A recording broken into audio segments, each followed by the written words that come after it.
we can start maybe. I mean, the whole first section that I looked at was about the idea of wild, and it's got so many connotations, and it's such an interesting word in itself.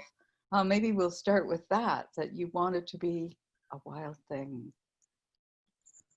Yes, that's just another way of saying that I want to be in that situation in which I thrive best as a human being, because human beings are naturally wild things, and we are happiest and we thrive best being what we are. So David Abraham, the American writer and philosopher and naturalist, says that there are only ever relatively unwild places. So a shopping mall is only a relatively unwild place, and human beings are only ever relatively unwild things. So I wanted to be more of a wild thing, which is more of a human being, and I wanted to be that for a number of reasons, many of which, of course, are entirely selfish. I want to thrive as best I can, and being wild, which entails a relationship with all other wild things, is a quintessential relational state. And so if I am a more wild thing, I will be a better husband, father, friend.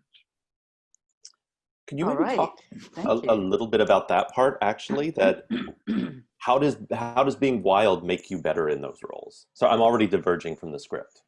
That's fine. Go ahead. Our natural state is one of intense epiphanic reciprocity with everything around us. I'm talking to you from my study in Oxford, and in my natural Western state, I am an atomistic billiard ball with a very hard edge. That's not how I'm meant to be. It's not how any of us are meant to be. But if I am out there in the natural world, responding to it and allowing it to respond to me as I should be, I will recognize that I am a porous creature. I will bleed into everything else, and everything else will bleed into me. And if I get better at bleeding into things and get better at being bled into, I'm going to be a more empathetic creature, and I'm going to be a less unsatisfactory husband, father, and friend. Thank you. Margery, you want to? I want to keep going on the father role, because I imagine your children had so much fun scrambling through the woods after daddy, or maybe ahead of daddy. I don't know how things went. Always ahead of daddy, yeah. They're my great teachers. They're my great leaders. I just follow in their wake. And what are they up? Oh no, this is maybe too nosy, but how are they doing? What are they up to now? Are they still scrambling through the wild, or have they found other ways to amuse themselves? They're still scrambling happily through the wild. Our daughter, who is 11, spends too much time on her phone and not as much time as she should scrambling happily through the wild. But yeah, they're still human beings, and that involves scrambling. Do you try in your professional life, it's difficult, I know, to make space for that for yourself and for your children? I mean, how do you organize that, if that's the right word? I mean, there are lots of ways of answering that. One is by saying that I'm incredibly negligent in the discharge of all my professional responsibilities. But the other way is to say that wherever we are, we can play wild games, because, as we were just discussing, everything is a wild place. So if we're together in a shopping mall and we have our noses and our other senses properly turned on, we can appreciate the air currents surging in that shopping mall in exactly the same way as an urban fox would. So we can learn to be more intense inhabitants of wherever we are by learning the lessons which are most intensely taught in more obviously wild places. One of the things that, I mean, there's so many delightful aspects of the book, but one of the things in thinking about this conversation that I was reflecting on was this, the the way you're thinking about this relationship with animals helping you understand your humanity a bit better. And going to the wild, and I was wondering a little bit about, why not domesticated animals who have co-evolved with us for thousands of years, and for whom most of us, that's how we engage the other than human, is through our companion animals. Otherwise, did that ever come up as something that you wanted to take up in understanding that bond? Yeah. Yes, I thought about it a lot. And the reason I decided against it was precisely because we have co-evolved so closely with domestic animals. So closely, in fact, that it's really quite difficult to see where we stop and the animals begin. So it wouldn't be so much of an exploration of otherness if I investigated domestic animals. So C.S. Lewis, when asked about whether animals would go to heaven, said something like, I can imagine how a dog might go to heaven because its soul is so entangled with its master's that if its master is saved, the dog will be saved with it. Now, I'm not sure I agree with him about the premises underlying that answer, but certainly animals and humans are entangled very tightly. And it's so difficult to disentangle them that I think if I wrote a book about a dog, it would actually be a piece of autobiography. And that's really not such an interesting thing. I was wondering about, I know several people who were as children already writing lists in shaky printing of the birds they saw out the window, and you seem to be among that, although maybe you weren't a lister. But that kind of child obsession is very interesting to me. Yeah. I was a classic childhood natural history obsessive. I still have on the shelves just behind me here my childhood nature diaries, full of lists, full of observations, full of bits of vegetation taped down, full of little bits of animal dung taped down. And I cut up animals that I found dead on the road and tried to stuff them and preserve their parts. It was all something that was proceeded from an epistemology which I think is now completely wrong. I thought that you could understand something by pulling it apart. I thought that my intuition was a less satisfactory guide to understanding the world around me than this nerdish process of listing, recording. And I now see that what I was trying to do was a dangerous manifestation of the reductionist Enlightenment project. So I was trying to recreate the natural world in my own image, or push it into the boxes which I had created. And of course, the natural world is so much bigger and more exciting and more colourful and charismatic than my mere ideas about it. And it was the dissonance between my ideas about the natural world and what my intuition told me in the natural world it was really all about, that pressed me to write the sort of wild things that I now write. I'm wondering also, isn't that also part of children's attempt to make sense of a pretty chaotic and frightening world too? I mean, just to push on that a little bit, isn't there also just something understandable about children trying to kind of create taxonomies of order because they live in a world that is, possessed by very arbitrary giants with arbitrary power? I think it's absolutely right, but I think my particular manifestation was pathological. It was well beyond the bell curve, or the center of the bell curve. Makes sense. Margery? Well, I'm still interested in your child's self. How do you think, how did you get that drive so young? Was it school? Was it, you seem to be an early scientist who then reneged on the whole scientific enterprise.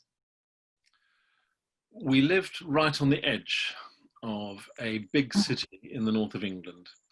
And at the top of our road, the neon lights gave up and the darkness started. Real wilderness started.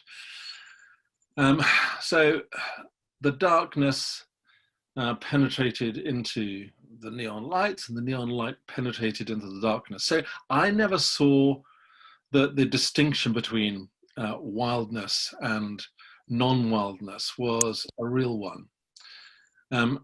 I define myself as an edge creature living in that liminal place. And so it seemed to me from very early childhood that in order to make sense of what I was, I had to explore that liminality. I had to explore what happened when the dark met the light, when the wild met the suburban. So it was right from the start a process of asking the question, what is this creature that I call Charles Foster? Because there was real doubt about the answer to that question, and there still is, although I've been helped in my stumblings towards an answer by lots of patient friends. Well, that question about the edge brings us to one of our questions, was that liminality in terms of reputation, because there is a risk in living as an animal and talking about it, right? Did you? And so here we have. Would you describe it as an attempt to remain on a dangerous social edge? I mean, that between the wild and the domesticated, there are all kinds of edges that are quite tricky to navigate here. Well, there's a very flattering premise behind the question, for which thank you very much, Daniel, which is that I have some kind of reputation which might be lost by doing something which is regarded as clinically insane. But the serious answer to your question is twofold, I think. Firstly, almost all human beings throughout most of human history have seen what I did in crawling around trying to be an animal as ordinary 9 till 5 business. Nothing extraordinary about it at all. And the second point is that I have professional colleagues and academic collaborators and friends, by and large, who are interested in that great question, what is a human being? And know that that question is crucially informed by our relationship with the natural world, and see no disconnect between crawling around in a wood trying to emulate a Welsh badger and asking the questions which are central to moral philosophy or medical law or whatever the discipline happens to be. So in my professional academic life at the University of Oxford, I am concerned with questions of identity and personhood, and in particular what happens to identity when it's threatened by traumatic injury or neurodegenerative disease or whatever. And crawling around in a Welsh wood, trying to be something that you're not, is just another way of trying to shed light on those questions. Most of the existing tools that we have for probing those questions have been overused and have proved to be not much good. So eating earthworms is worth a go as an experimental method. And I think most of my friends recognize that. Yeah, it occurs to me that if you're crawling around pretending to be a badger, you're an inadequate badger. And that sort of puts you into your place, I guess, as who you are. That's tremendously important. I mean, so much of what certainly I write as an academic is based on the presumption that I have something worth writing about, which normally when I go back and read it proves not to be the case. But going into a milieu where you know you're right at the bottom of the heap, where you know your senses are much less adequate than anything else which shares the wood with you, is a good exercise in humility. And also the process of trying to get alongside creatures that are very different from you is like going to an empathy gym. I guess that empathy is, like everything else, something that you get better at the harder you work at it. And if you try to do something really difficult, like trying to work out what it is to be a fox, then probably the muscles which you need in order to act as an empathetic creature to your family and your society generally are going to get bigger. What's interesting is, I mean, like, you start the book by saying the book is a failure. And then we have an entire volume that explores the efforts to really get into other than human personhood, knowing that there's a boundary ultimately, which is an interesting way of approaching that, because I mean,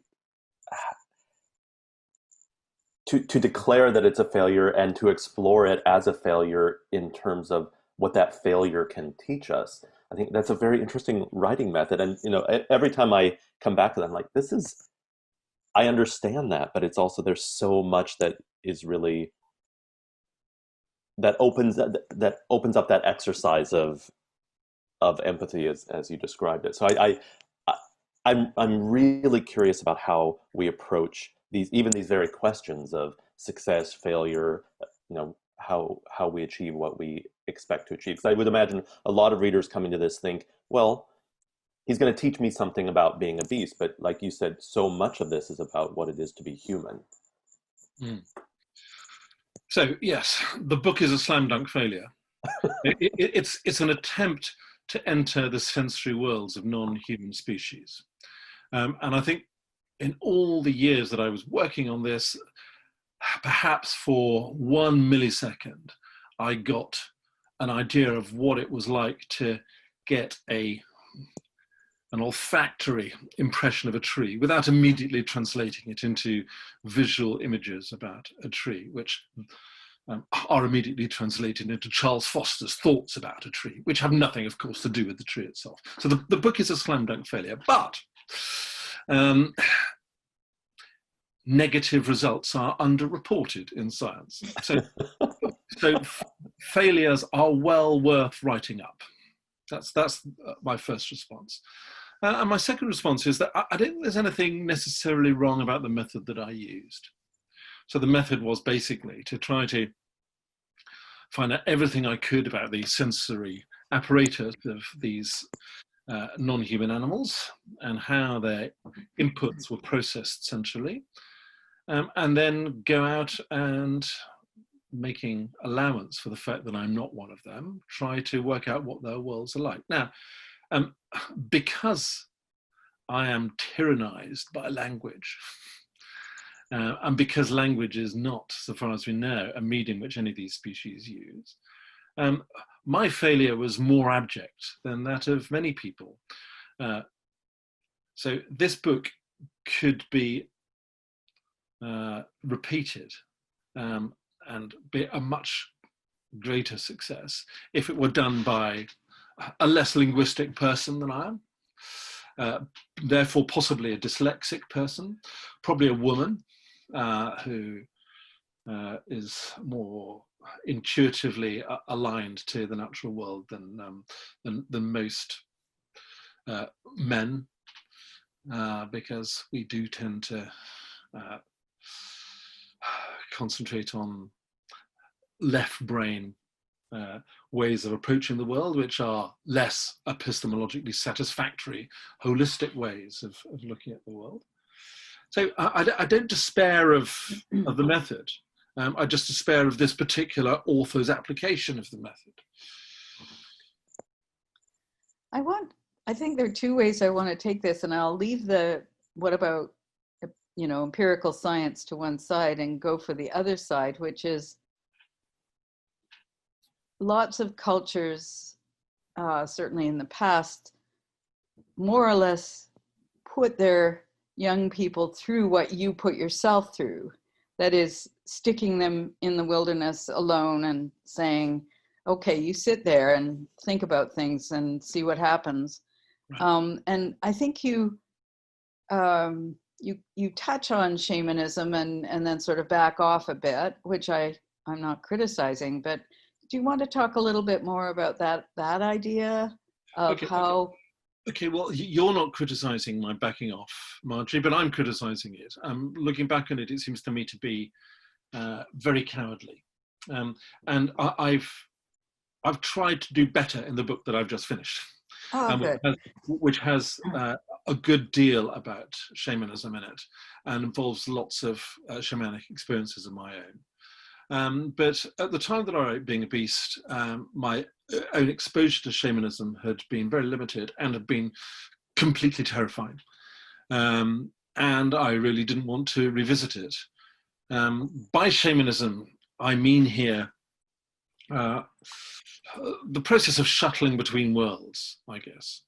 The process of entering into another life form in order to explore its world, whether it's the world of the same wood that we occupy or the world on the other side of a veil. But a process of acquiring knowledge by entering the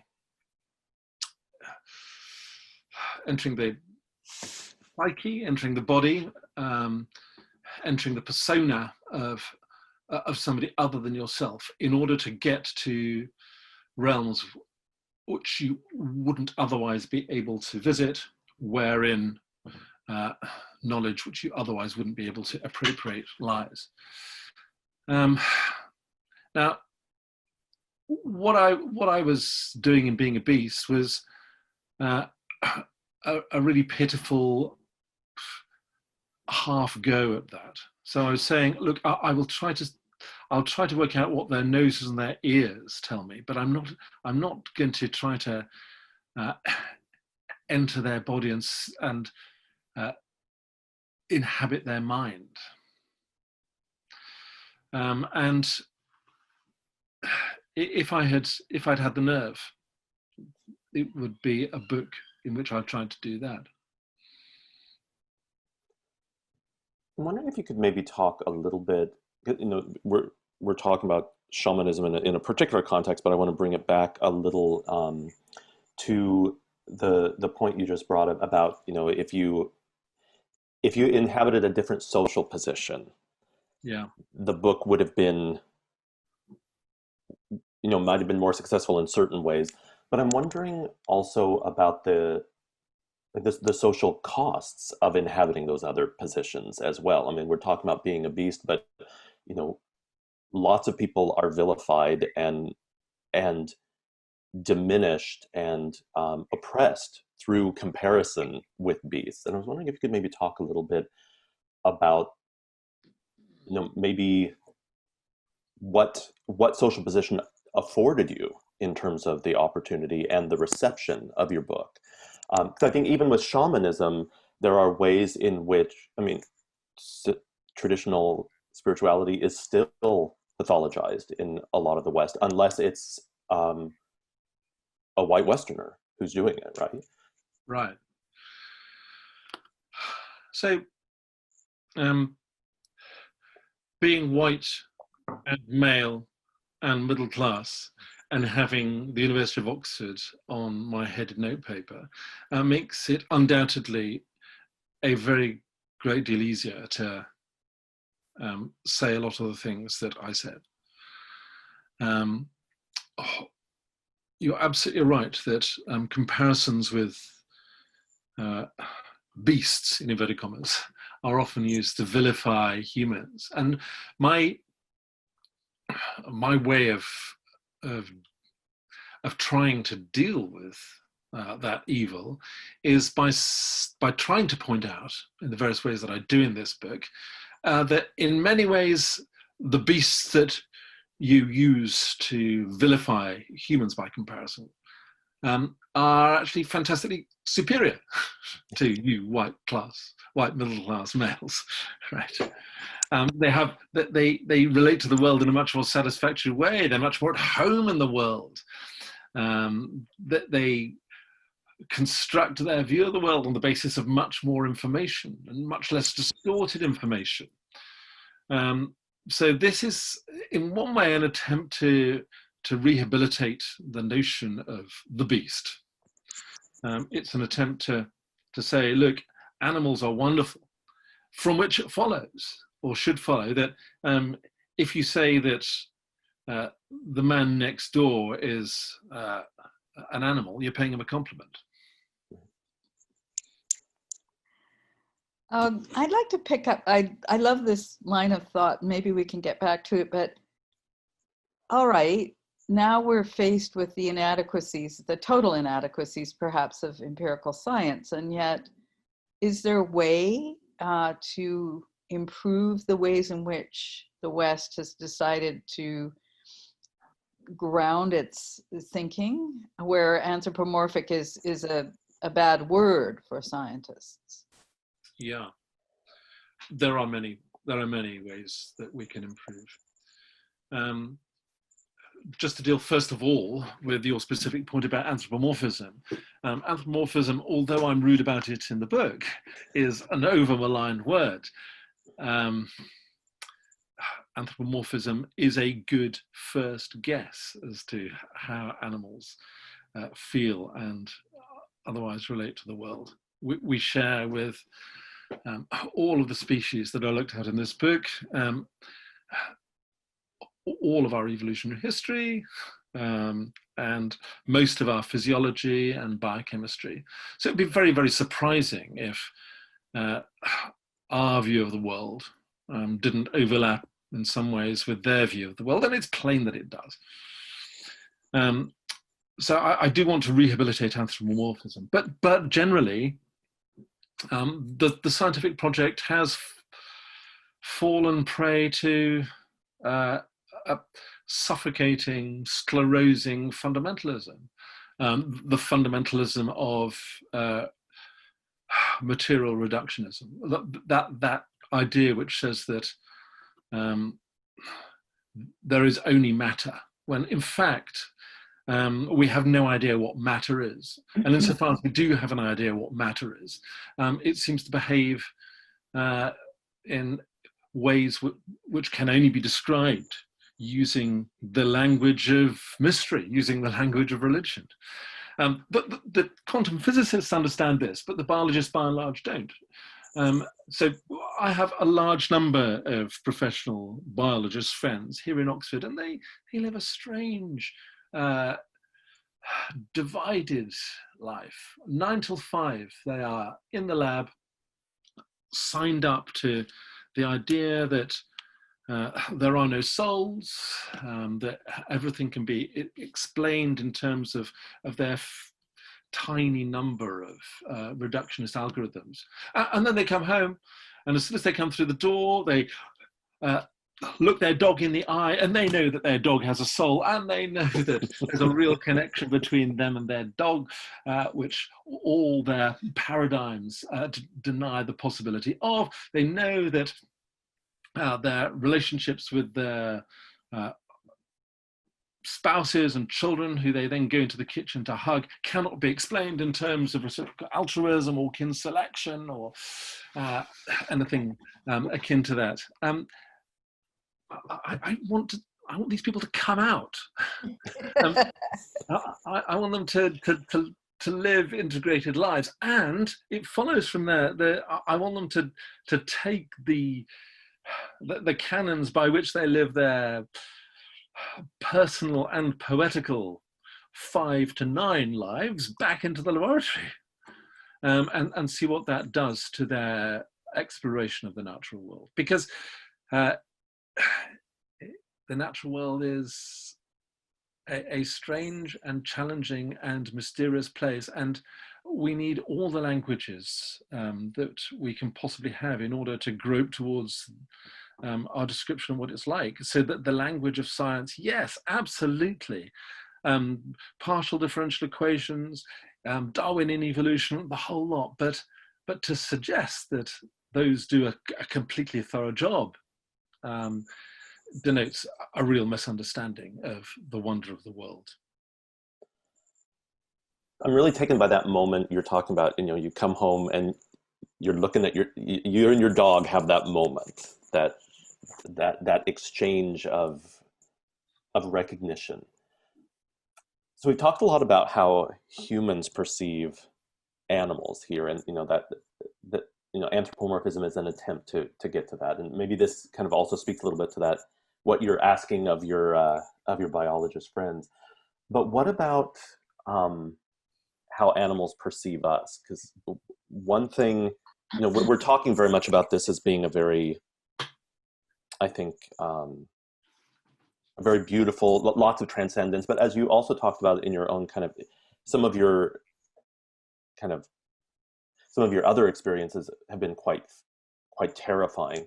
But what about also like the role of fear in terms of how animals perceive us? So I'm kind of traveling a little bit with this question, but I'm curious about this, where fear enters that, in terms of so many of the wild creatures that we engage, they don't want anything to do with us, and we're talking about wanting to be more connected with them, but there's also a huge avoidance for a lot of different reasons. Is it the avoidance of us, our kind of elemental selves, or is it something different? So I'll just throw that to you. Well, the first observation is that lots of the fear that we see of us in the natural world is or appears to be a relatively recent evolutionary acquisition. So it's well recorded that when humans first went to previously unhumaned parts of the world, for example, the Galapagos, the animals there simply weren't afraid. I'm writing a book about swifts at the moment, and if you put your hand into a swift nest box, the swifts are completely unafraid of you. They're not used to anything getting into their nesting box, and so they don't see human intervention as anything to be frightened of. So fear, to some degree at least, is an artifact of our bad behavior over the millennia. I think that fear, though, is a really good way of trying to get literally on all fours with the natural world, because it's one thing that we can probably, with authorities, say we really share with lots of non-human animals. So I can't say that my nose full of Welsh wood scent is construed by me in the same way as a badger would construe it. But probably when it hears the terriers coming down the hole, it's feeling something which is, to some degree, what I feel when I hear the approach of the articulated lorry, which is about to knock me off my bike. So that genuine shared experience could be the start of a real fecund conversation with the natural world. Mm-hmm. And the fact, to broaden it out, that we share with the natural world the imminence of our own extinction as a species, again, might broker some useful conversations. Yeah, thank you. This isn't a question that I put on the list, but I'm thinking about, well, apart from obviously writing books, which you're doing, are there other ways that you could see changes happening somehow through the institutions we already have. We don't have much time to think about the natural world in a different way. And most of us are thinking, well, can we fix this problem that we put ourselves into? Is there some way to change the way people think? That's a big problem, big question. Yeah. There are some very well recognized ways, aren't there, of changing the way people think. One way is by getting people to meditate. So maybe you think I'm about to go off piece, but I'll hope to get back to it. So all I was doing in this book was paying attention to sensations which are all the time pouring into my body. Just as the breath pours into my body with all those scent particles in it, which I normally don't recognize. Anyone who's meditated will know that you can learn to pay attention better to your breath. So I get up in the morning and I sit for 35 minutes with my legs crossed, simply watching the breath pouring into my body, something which, if it didn't happen, would lead to me being dead in moments. Now, the process of learning to pay attention takes a very long time. It's an arduous business. But unless I do that, the quality of the attention which I pay to all the other things in my life, whether they're academic or personal, is dismal. So I imagine what's true of me is true of others as well. Aren't we seeing in climate crisis, political crisis, really a crisis of attention? It's possible to read articles about the imminent extinction of human beings and for it just to flow over you, just like our breath most of the time is flowing over us without us noticing it. If we had the right sort of attention, that wouldn't be possible. If we had the right sort of attention to all the relationships which form the nexus, which composes us, the sort of constitutional political unkindness of which we are all both victims and perpetrators would be impossible. So I would make half an hour's meditation compulsory for all school children and undergraduates. And I would also make compulsory going out and lying face down on a piece of green for 5 minutes a day. Not doing anything, just noticing that when you move your head a few centimeters from side to side, you're probably, unless you're on a piece of municipal grass which has been dosed by herbicides, moving from ecosystems which was different from one another as Antarctica is from Amazonia. So physically reconnecting. We quite a lot of the danger that we're in comes from over abstraction, doesn't it? Just getting your face in the mud would cure a lot of our societal and personal ills. It seems like one important aspect of this book is to encourage exactly that. And I was wondering how people have responded in terms of like their own rewilding attempts in their own lives. Have they shared stories with you? Have they shared maybe the wish that they could have done that but didn't, or maybe have they shared stories about maybe breaching boundaries that you weren't quite able to? Because it seems to me like this is also about a shared experience, right? Right. So yes, lots of people have got in touch with me, and most people who've got in touch with me have been kind. Some people haven't. The people who haven't been nice about the book have just thought that I am mad and that my children ought to be taken to care by the social services because they plainly don't have a responsible father. But I think behind those critical voices that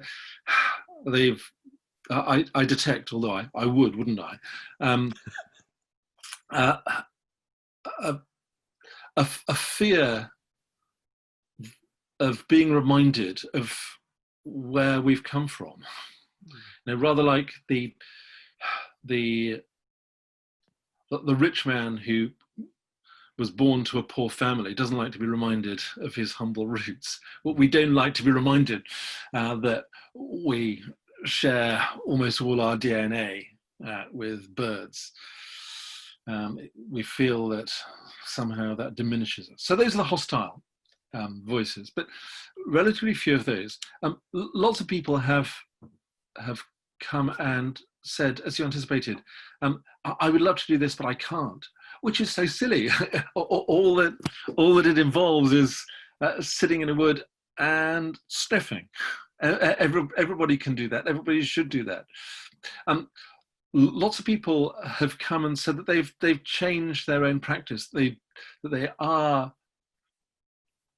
more aware when they walk through a wood or walk down a high street, and that has meant that they suck more sensation out of life, which is a wonderful thing to say. Yeah.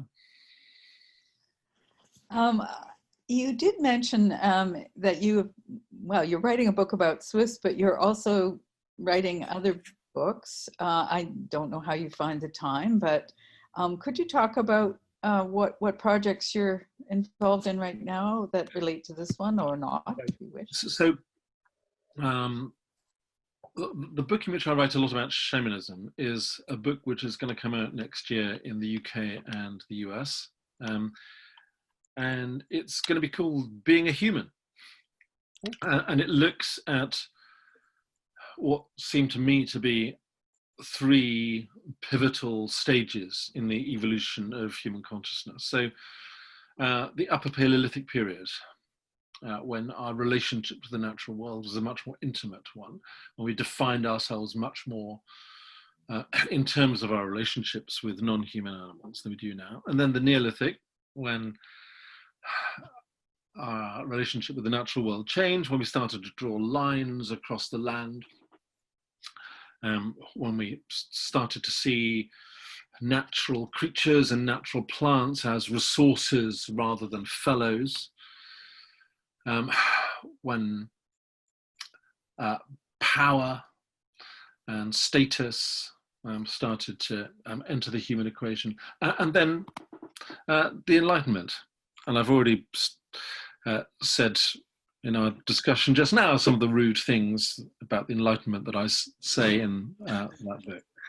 And then the other book I mentioned is a book about Swifts, a short monograph in which I get to be a lot more romantically entangled with Swifts than I allow myself to be in Being a Beast. On that, I mean, we've all, with your book on Swifts, you know, Margery's written on polar bears, I've written on badgers, and I just finished a book on raccoons. Like this immersive experience. And I just got to say thank you for all the attention you gave badgers in your book. That delighted me to no end. Yeah. Could you maybe talk a little bit about that deep dive into a single animal's kind of sense worlds, and like just to be able to focus only on one kind of animal, what that experience is for you? Well, the badger is the best example, simply because it is an olfactory specialist, and we are not. So if one perceives the world through one's nose, it's a very different place. A scent landscape is vertiginously different from a visual landscape. So a scent which emerged 5 miles away would be perceived at your nose without any sense of the perspective which separates you from it, the source 5 miles away. So 5 miles becomes nothing. Distance is shrunk. Also, time is concertinaed. So if I sniff the bit of rock which is on my desk here. That rock is Carboniferous limestone. And so I'm getting, when I sniff that rock, smell sensation from many, many millions of years ago, overlain by all the things which have been spilt on that rock since, including the coffee which dripped on it just this morning. Right. So the process of sniffing that rock is a process of time travel, but a very special process of time travel. It's a process of lots of different time zones crashing into your nose at one time. This morning's, that which is happening right now, that which happened 100 million years ago. And somehow my brain has to sort out which is which. It's a very exhilarating process. That's the way that a badger's world operates. It's, insofar as it's translated into visual imagery, it's not done in a simple way. So a badger might get the scent of a particular tree. Insofar as a badger's world can be translated into visual imagery, it's a visual world which is very, very different from our own. So it might get a burst of scent sensation from the northeast, from a tree, but it will have to factor in the fact that the sensation from that tree has probably, in order to get to its nose, bounced off a tree which is to the northwest, to the south, and to the southwest. So it involves a very sophisticated form of triangulation, which involves taking many, many more things into account than we take into account in interpreting our rather spoon-fed world of visual sensation. If one thinks about the otter's world, the otters underneath the water, of course, can't use scent. They rely very much on both sight and sound, but sound particularly, and when they're hunting at night, obviously, mainly sound. And when you make a sound in water, it travels about 4 times, 4.5 times in salt water faster than in air, which means that an otter experiences all the time an extraordinary, if you want to put it negatively, sensory, auditory claustrophobia. All the distances are shrunk by a factor of 4. The whole world crowds in around its head, forming a carapace of sensation. It means that everything happens much faster for it. Generally, I think that's a comment which applies to all of the species that I look at here. Yes, they have quite short lifespans relative to ours, but because they're switched on in ways that we're not, they get so much more out of their lives per unit time than we do. I like that, because I think so often we think of short lifespans as being somehow more impoverished rather than more concentrated in terms of sensory experience. Yeah. Yes. So a mayfly may only live for a couple of days, but it packs an awful lot of living in, probably a lot more than most of us do in our 70 years and 10. So we shouldn't mourn for them. Margery, do you have anything else? I think we're coming close up to our hour. I want to ask how, the logical place for you to have ended up would have been as a field biologist or something like that, but you're a law professor. So how do you fit those parts together in your life? I'm fascinated by these animals, but I'm even more fascinated by humans. I think that a fully switched on human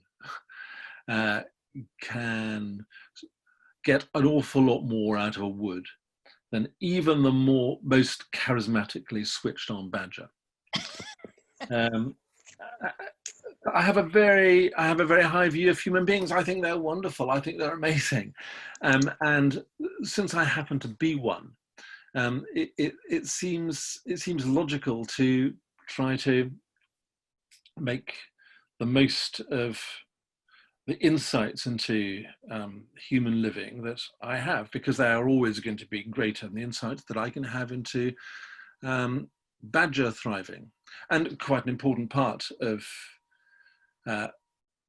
human thriving involves existing in a society, whether it's a society of a family or the society of a political system or whatever.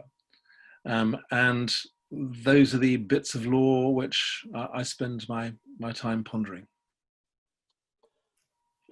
I'm really taken by your generosity, because I think a lot of people, and maybe this is also part of that negative response that some of your readers had, was this fear that if you uphold the wild, you're somehow diminishing the human. And for me,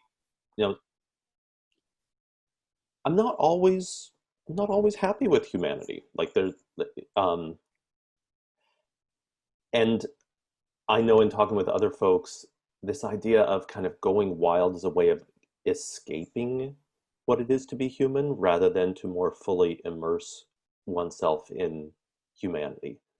Could you open that up a little bit more, just in terms of that connection? Because I think there's a generosity there that would surprise a lot of people who think that to go wild is to escape humanity rather than to embrace it.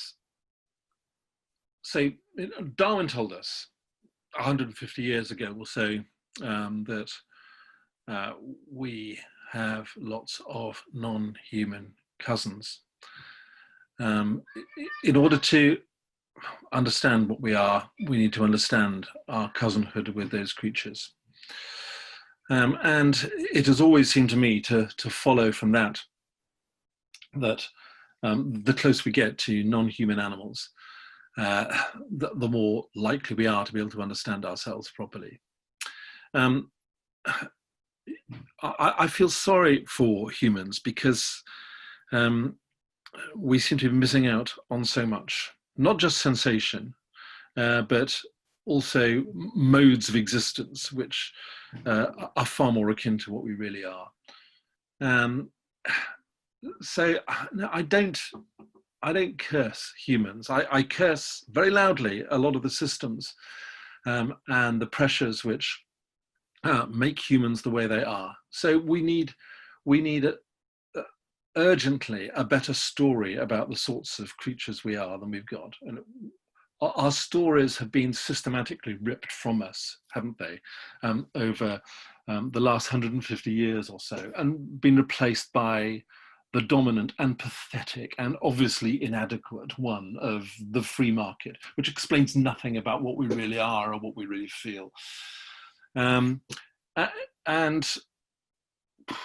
I go to the natural world in an attempt to discover better, older, more satisfactorily tailored stories, which have more explanatory power when I'm coming to ask myself the important questions about why we're here and what I am. Well, you're speaking to two literature scholars, so we love you for that. We're all about stories. Yeah. I think we probably, held your attention long enough, but I'd like to ask or say one more thing, and that is that we hope to welcome you to Vancouver someday. Well, I would love to come, please. Yeah, well, we're definitely on for that. But have you been here before? Is there something you'd like to do while you're here? I have been no further west than Calgary, but I've long wanted to come to Vancouver, and I would love to go and see your local orcas, and I'd love to walk some of your trails. You've got the West Coast Trail, haven't you, which I've heard a lot about. I'd love to spend time in your amazing woodland. I'd love to drink some of your beer, which I've also heard lots about. You've got some great microbreweries sprung up over there, haven't you? Yes. I think so, yes. Yeah. Okay, well, we will definitely get there.